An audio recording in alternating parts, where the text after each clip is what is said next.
This week on Lunchbox Envy, they're poisonous to horses, their trees are fire resistant, and they have tragically prevented millions of millennials from getting on the property ladder. it's avocados!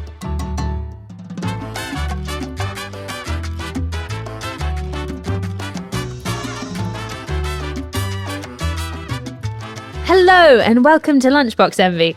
I'm Manu and I'm here with my fellow QI elf Jack. Hello Jack. Hello Manu. We're also joined by food writer and chef Rosie. How you doing, Rosie? Lovely to be here as always. Hello.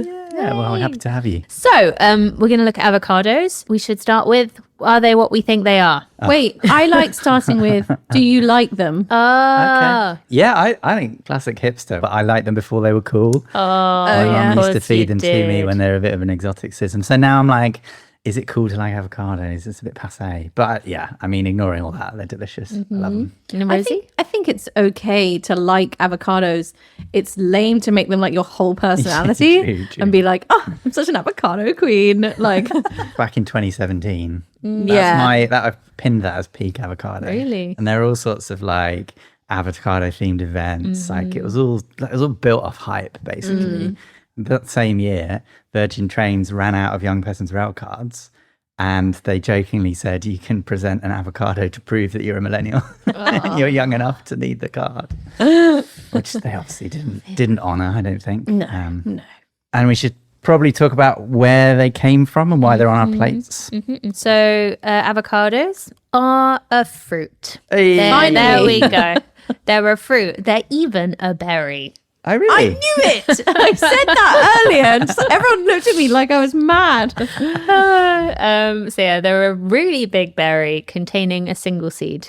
They are native to Central America, so from the Andes to Mexico, and humans have been eating them since like 10,000 BCE. So a really long time. One of the coolest things is we're not entirely sure how they survived as a plant. So because they're so big and there's only one seed, we're not sure how they spread. So most seeded fruits, they spread when like something eats them and then poops out the seed. And back in the day, a really long time ago, about 13,000 years ago, there were animals big enough to eat the avocado and poop it out, like the giant sloth. Fabulous animal, that. It's a fantastic animal. But then these megafauna, these massive animals died out. But the avocado survived, and we're not entirely sure what bridged that gap between massive animals eating and pooping them out and then humans growing them and eating them. It's like, ooh, mystery. I read this. And then I also read the debunk. What's the debunk? So there was one paper in the 1980s that kind of suggested that megafauna were responsible for avocado propagation. And that may still be true, but they didn't really test the giant sloth theory. And so people have looked into the giant sloth and they've never found evidence of avocado pits in their coprolites. The range of avocado plants doesn't overlap with the traditional giant sloths. Okay. So it's specific to the giant sloth, probably never happened, but there were similar megafauna. But we think basically when humans latched onto them, there's an anthropological side to it, because the ancient Mayans believed that when you died, your family would be reincarnated as fruit trees. Or trees more specifically, but fruit trees were extra revered. So they thought that it was a good sign if the tree that was your grandmother, let's say, grew or bore enormous fruit. So they basically genetically propagated the bigger and bigger fruits. Which is one, but it's, again, it doesn't explain that 3,000 year gap. Yeah, it's mad. What I think does explain the 3,000 year gap, have you heard of quetzals? They're the national bird of Guatemala. They eat avocados in the wild, but they're eating they're about as big as a date. Yeah. I was going to say, look, I've got a picture of one. They're so beautiful and the avocado is so tiny. But yeah, they're the national bird of Guatemala, which is one of the 3 regions that avocados come from. After they've eaten the avocados, even though they are obviously a lot smaller than the ones we eat, they're still too big, the quetzal birds, to fly. So they regurgitate them to make sure that they're light enough to take off. Oh, you mean they make them too heavy? Yeah. It's like me after a big meal. Yeah. It is, isn't it? They were really important to the Mayans. In fact, they had a calendar which predicted the end of the world. Again, debunkable. Yeah. So the 14th month of the Mayan calendar was represented by an avocado. Oh. So it's clearly important to them. Yeah. They're also, I don't know, are they signs of fertility? That they feel very fertile. I mean, I'm always looking for a bit of, female vibes in my fruit and veg, as we've noticed. Everything's yonic to you. Yeah, Isn't well, it? I was Everything gonna is say, yonic. for this one, not exactly phallic, but I'd say more masculine. Do we want to talk a little bit about the etymology? Yeah, I think so. So the name avocado, the kind of evolution of the word is really interesting. The earliest version of the word comes from the Nahuatl language, which was spoken by the indigenous Nahua. Anyway, so they had the word ahuacatl, and that meant testicle. Really? Were they smaller back in the day? It's, in the Aztec times when you didn't have many like animations and color drawings, it's not a huge stretch to say that looks relatively like a testicle. Looks like a huge stretch to me. Oh, wow. Crossing my legs. Okay, so on this subject, as you know, I am somewhat of a linguist and I love language, it's particularly Spanish. Yeah. And so the word for avocado in Spanish is not avocado, it's aguacate, which is like a very clear derivation of the Nahuatl word. But interestingly, in Spanish and in French, and maybe other languages, the word avocado, in French, avocat, in Spanish it's abogado with a B, means lawyer. Yeah. I found this as well. But what I found interesting about that is that basically the word testicle comes from the Latin word testis, which means witness. No.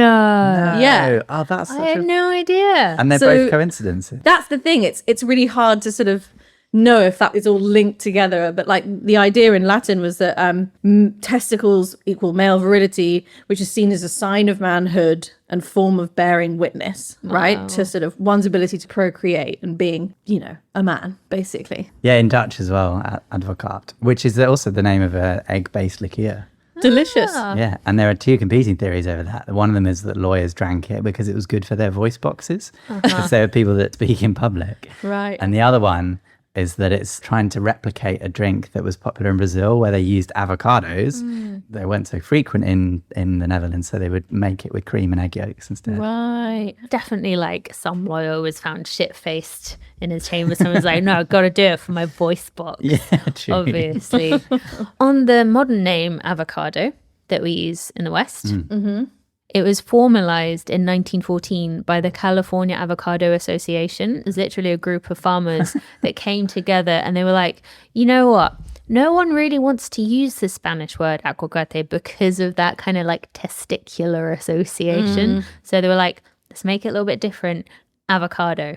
But then I was looking at the introduction of avocados to UK supermarkets and how they were trying to market them across the 60s and 70s. And there's a really famous story of a woman who wrote like a very angry letter because they used to be called avocado pears when they first came over to the UK, and she stewed them and like put them with custard. And Oh, no. yeah, it did not end well. And the Marks and Spencers, to try and like mitigate the problem, started releasing leaflets to go with avocados, like how to cook them. Don't stew them in custard, like put them in a salad. Yeah, instead. I remember Mum calling them avocado pears when I was growing up. They're also marketed in Florida as alligator pears because Oh, really? the theory goes that the skin looks like an Yeah. alligator skin. So, shall we get started? Yeah, why not?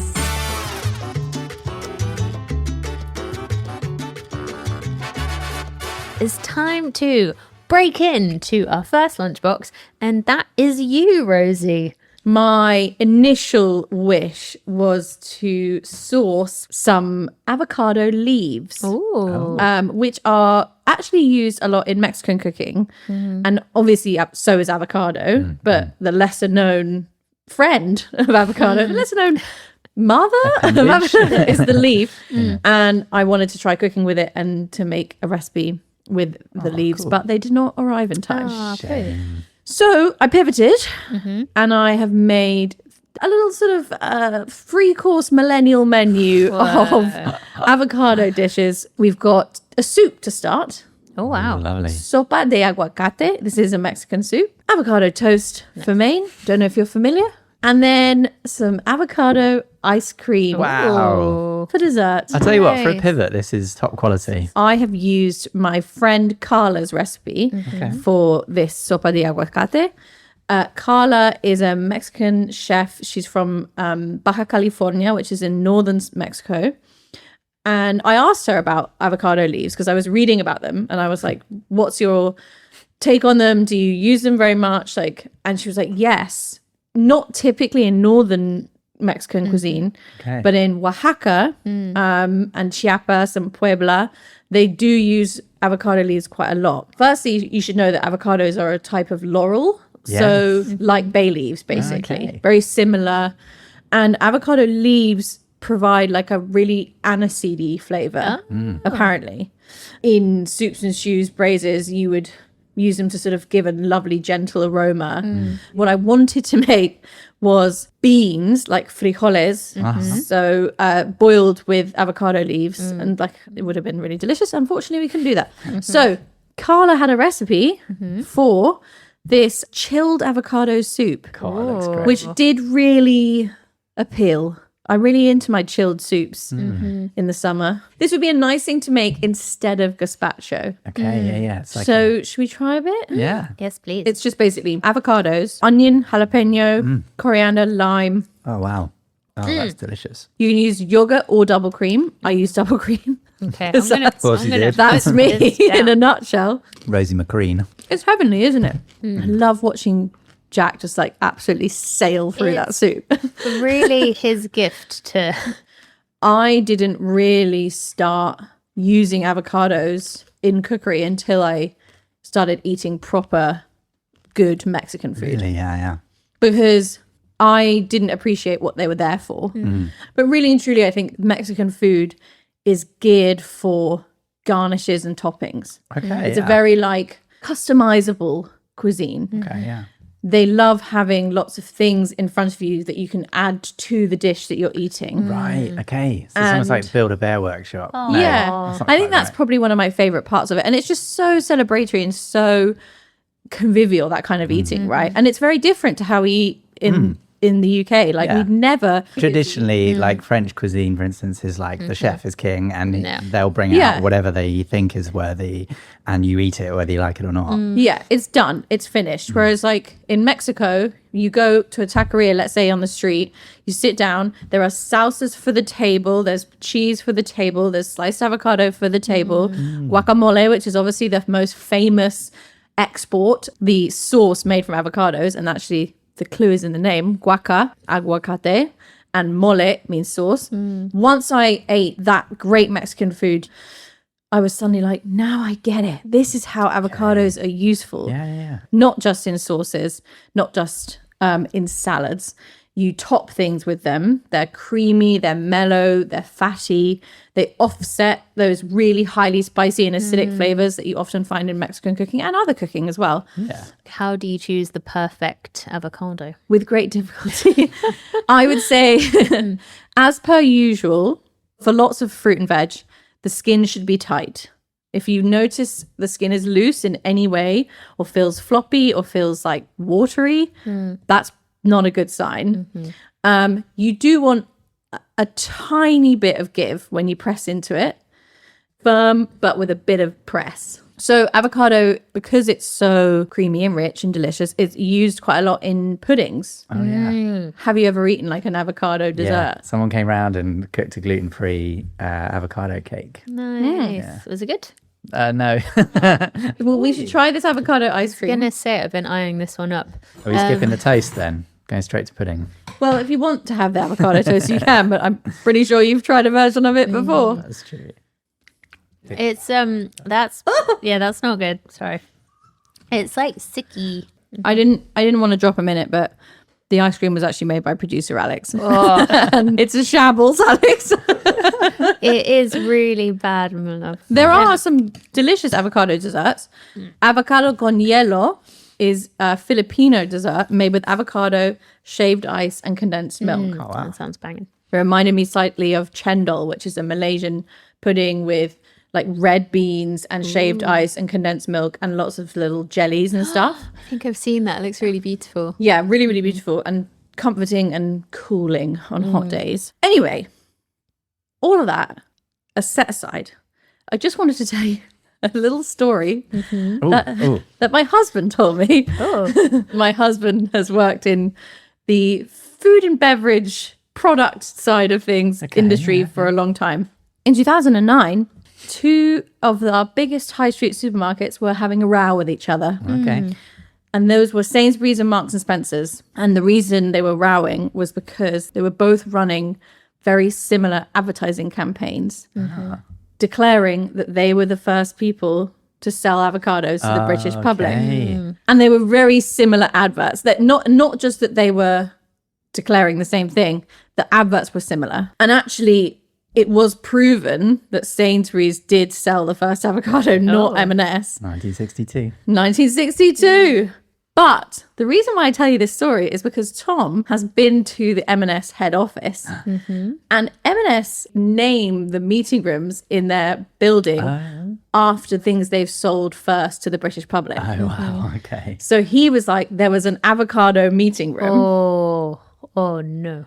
And there were other meeting rooms named of other famous M&S products. So what do you think they would have been? I think Colin the Caterpillar. Yeah. Hey. There was a Colin room. Oh, Nice. brilliant. They must have a Percy Pigs room, right? Percy Ooh. Pigs, yeah. One of the most iconic ones that I like. One of their biggest meeting rooms is named Chicken Kiev Oh, No really? way. because they brought Chicken Kiev That to is- the UK and introduced it as a ready meal option for, your salarymen who needed something to eat after a long day at work. That makes sense. Did they introduce meat to the British public? So it's the All meat. meeting room. Oh gosh. They didn't introduce meat to the British public.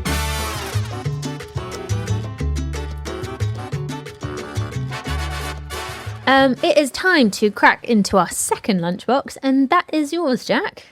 Okay, you're not going to believe this, Manny. You remember the woman from 1968 who wrote into M&S? I have No. I have made a poached avocado pear with warm custard. Why have you Oh. done this? Dig in, guys. I'll get you some spoons. Yeah, it's like we got no spoons. Oh no. It's not looking great. Like I walked past Jack when he was poaching these avocados, and I think poaching isn't quite the right word. He was- was boiling their tits off. Trying to do it secretly. Anyway, you can see why she I complained. was gonna say, no wonder she was livid. Oh my god, it smells horrible. I'm gonna, you No, you go it- first. This is fine. You can go first. Okay. That's very bad. I obviously successfully cooked it in secret because Manu delivered that whole fact. This, as Manu said earlier, is a recipe that was accidentally created by a disgruntled woman who was shopping in Marks and Spencer's in the late 60s, came across a new type of pear, i.e. avocado pear, not a type of pear, and made this abomination. I love that you describe a dish you've just made as an abomination.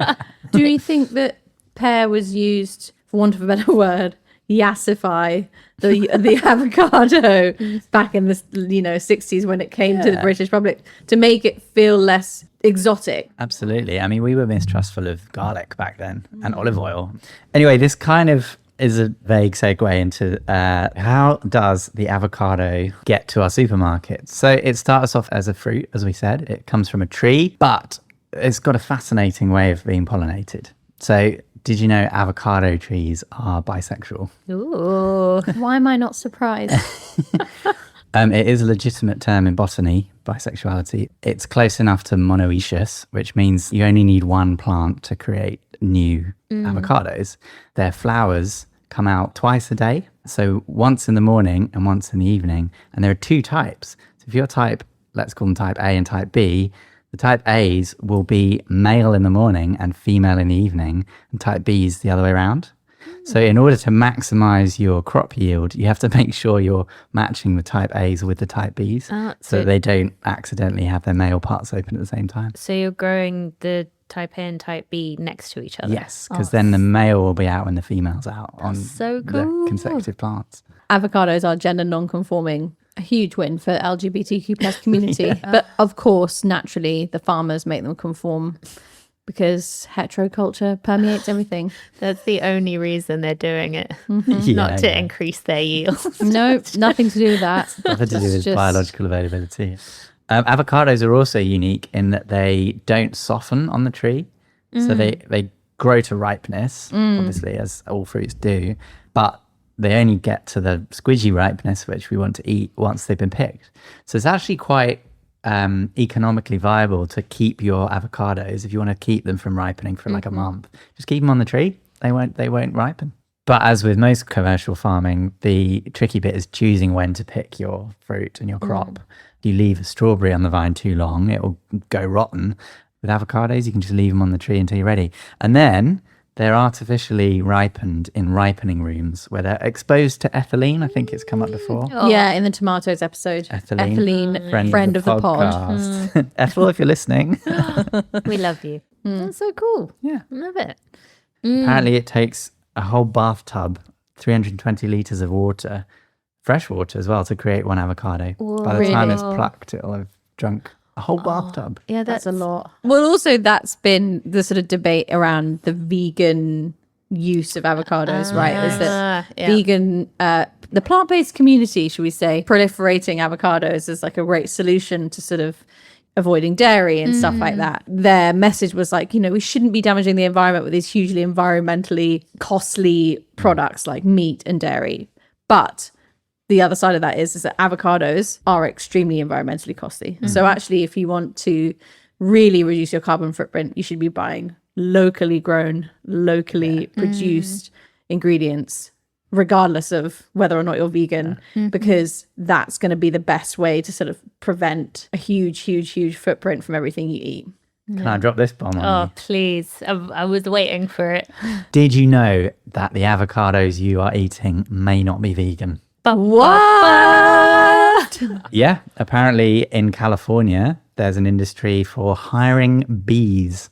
So you might hire a whole hive of bees to come Sounds like you're paying the bees. Well, it's about $1 a bee a day. But the bees aren't getting the money. No. Well, that's why it's exploitative. $1 a bee a day? Yeah. Stop. So That's you can a lot of money. hire like 1,500 bees for a day, and they'll come and pollinate your avocado trees. But arguably, that's exploiting animal labor without paying them, like you say. They didn't see the benefits, and it's really damaging to the bees. There's a lot of bees that die in the process. So many. And it's not just avocados. There are some farms, especially in California. I'm sure it's commonplace all over the world, but avocado's not vegan. So there's a long history of avocados being foreign to Europeans. Spanish historian Gonzalo Fernández de Oviedo. He wrote in 1526 a general history of the Indies. He was the man who introduced Europeans to the pineapple, the hammock, tobacco, and barbecue. Ooh. Wow, I know. that's probably the coolest selection of things a man has ever introduced anyone to. My husband would like to meet that man. Anyway, he described the avocados having a seed like a peeled chestnut, surrounded by a paste similar to butter and of very good taste. He's not Which I quite wrong. like. Yeah, they are very buttery. Because it was known as midshipman's butter in the age of sail, because they were able to last a lot longer than butter, which would go rancid as a dairy product without refrigeration. Sailors were using midshipman's butter, spreading it on biscuits, apparently, which is quite similar to, going around with earrings and traveling the world and eating avo on toast. They sound like the original I was millennials. going to say it's exactly what the hipsters are doing now. It's actually got the highest percentage fat of any fruit, which I learned from the Guardian General Knowledge quiz a few weeks ago. Another thing, potassium. There's more potassium in an avocado than bananas. Really? Yeah. So if you're getting like the cramps, they always say, should be eating more bananas. Well, if you don't like bananas, try avocados.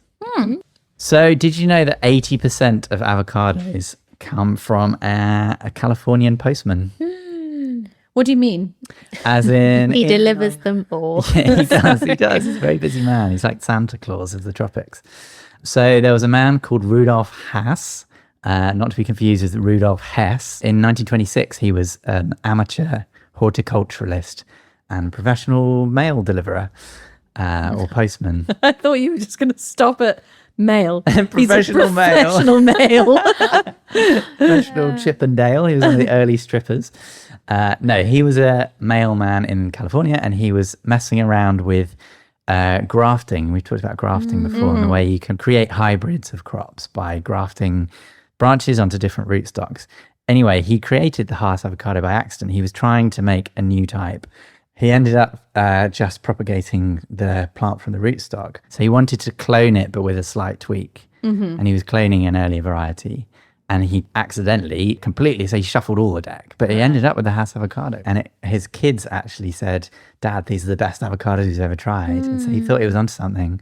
And he managed to patent it a few years later. And today, 80% of avocados worldwide are the Haas variety. Yeah, they are the most popular. Serendipitous moment in history. Super cool. And in fact, 95% of all those avocados produced in California are Haas avocados. And 95% of my bank balance since This is why 2011 has been going on Haas avocados as well.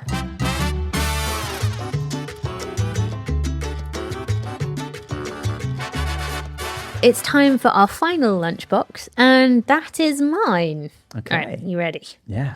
So I have made safe guacamole. Safe. What's wrong with it? So I say Jack has kindly made this for us today. So it is called guacachile. Guacachile? Yeah. Have you tried it? Yeah. Do you like it? Love it. Oh, So cool. I have never tried this before. I'm so excited. So it's a kind of guacamole alternative that we think was invented by Mexican taqueros, who are taco vendors. And like I say, we're the origins of food. That is our best guess. But it's like a pretty old, really, really well-loved dish. It's made by cooking jalapenos with onion and blending them. Jack, what exactly did you do to make this one? I cooked jalapenos and onions and blended them. Oh, perfect. My research. But did you add an avocado? No, this is avocado-less guacamole. Oh, Yeah. I'm very confused now of So- what I think guacachile is. Guacachile is it's like guacamole, but instead of the avocado, you sub it out for the jalapenos. So it's got the beautiful green color, Yes. like really nice savory flavor, but avocado free. It's often used when avocados are either the crop's bad or the prices are high. And so it's like an avocado substitute. But Bad day to be Jack. a tortilla chip. Jack, that is really nice. oh, thank you. Thank you. It's super savory. So, just to understand, why do we have to avoid the avocado?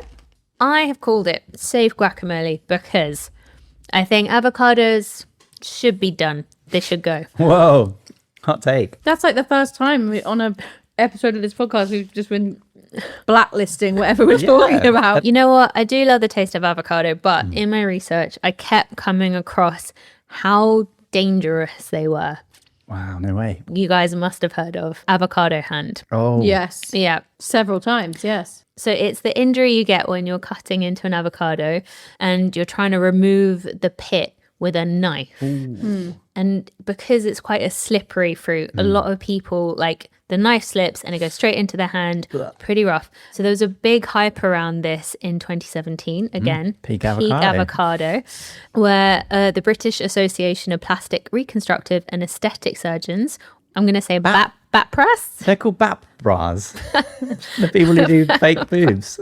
Yeah. Okay, I'm going to call them the plastic surgeons. Okay. Some of them were calling for labels to be put on avocados with safety warnings on how to cut them. So the secretary at the time, Simon Eccles, was saying it needs to be recognizable. Perhaps we could have a cartoon picture of an avocado with a knife and a big red cross going through it. And then also do not poach. Oh god, Yeah. we need that one. That was really bad. In St Thomas's Hospital, the surgeons there said they'd become accustomed to the post-brunch surge on Saturdays of avocado hand. Wow, you could actually map it and track it. Yeah, it's absolutely That's silly. amazing. Only on the weekend. Especially after a few Prosecco's. at Oh. brunch. What's that brand? I also think one of the problems with these injuries is that people have really blunt knives. Yes. When a knife is blunt, it doesn't contact whatever you're trying to cut as cleanly. So then it's more likely to slip, either catch you in the finger, catch you in the hand, and you do cut yourself with it. It rips your skin. It doesn't slice your skin. You have to keep your knives sharp. It's actually safer to have a sharp knife than it is to have a blunt knife. No way. Definitely. I also think there's an injury similar to this, which I call the bagel, which is when you're slicing a bagel. When you put your finger in the stabilization hole and then you No one slice. does No, that. come on. No That's one. not what we mean. I've got 7 fingers, but I just love bagels. Oh, so grim. So cutting avocados, don't do it. Cutting cocaine, on the other hand. Absolutely fine. Super safe. Well, I have a story actually linking cocaine and avocados. Did you see the Reddit post from a few years ago? It was an amazing piece of footage of drug enforcement agents, and actually the comments were saying, get that guy a sharper knife, because it was quite blunt. It took a long time. It was painstaking. But they basically opening a whole a batch of avocados that was getting exported from Colombia, and then cutting through the unbroken avocado skin, and there was genuine avocado flesh, and then within the pit it was pure cocaine. No. And there was speculation as to how they did this. I think it was some sort of very precise drilling through the little bud at the end. But yeah, it was like genuine avocados, edible, and the pit was just pure cocaine. Wow. mad. You'd be lucky if you got one of those. The most fun at brunch you've ever had. Yes. Yeah, and whilst we're talking about cocaine and avocados, I think we have to mention the link between organised crime and avocado production. I rewatched an episode of Rotten last night. I don't know if you've seen that Netflix series. It's really, really good. It's where they go through the supply chains of different foods and kind of basically make you really depressed because everything we love to eat is really messed up. But the one on avocados is amazing because there's such a strong link between avocado production and drug cartels in Mexico. So the place where they grow the most in Mexico is called Michoacan. Yes.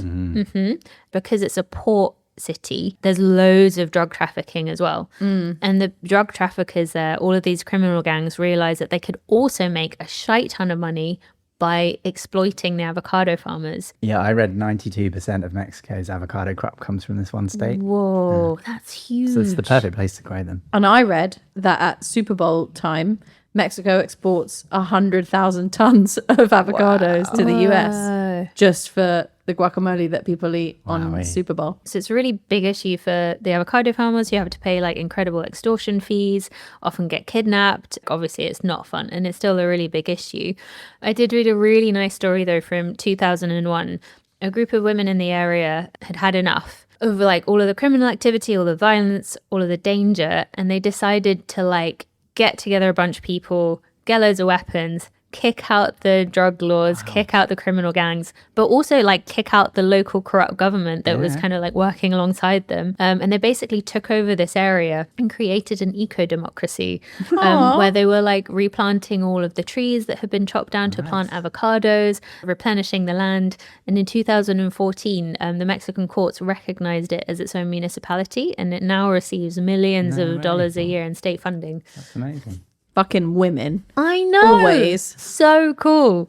My last bit of bad avocado danger news, which, to be fair, is not specifically an avocado, but it's involved. In 2019, probably the best medical article I've read, which is titled Katotsubo Cardiomyopathy Triggered by Wasabi Consumption. Can Sushi Break Your Heart? That was the title of the paper.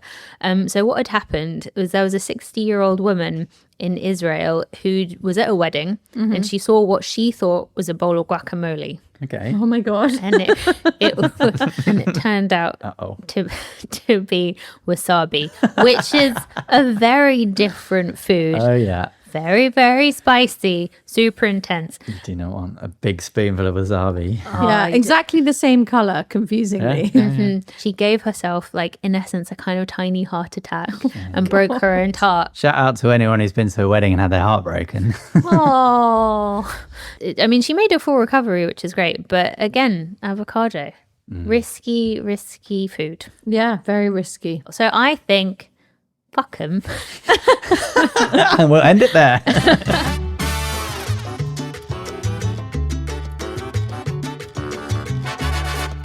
that is it for this week's edition of Lunchbox Envy. You can follow our socials for foodie facts and podcast updates. We are on X, Facebook, Instagram, and TikTok at Lunchbox Envy Pod. Yes, and you can also get in touch and send us your facts, recipes, and questions by emailing us lunchbox@qi.com. So, Rosie, any favourite avocado recipes? Do you know what? You should definitely check out my friend Carla's book, Norteña.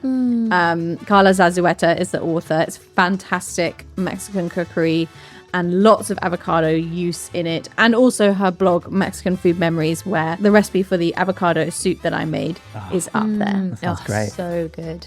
Thanks, Carla. Thank you, Carla. And we'll leave you with this tweet from Twitter user Stephen with a PH in 2019.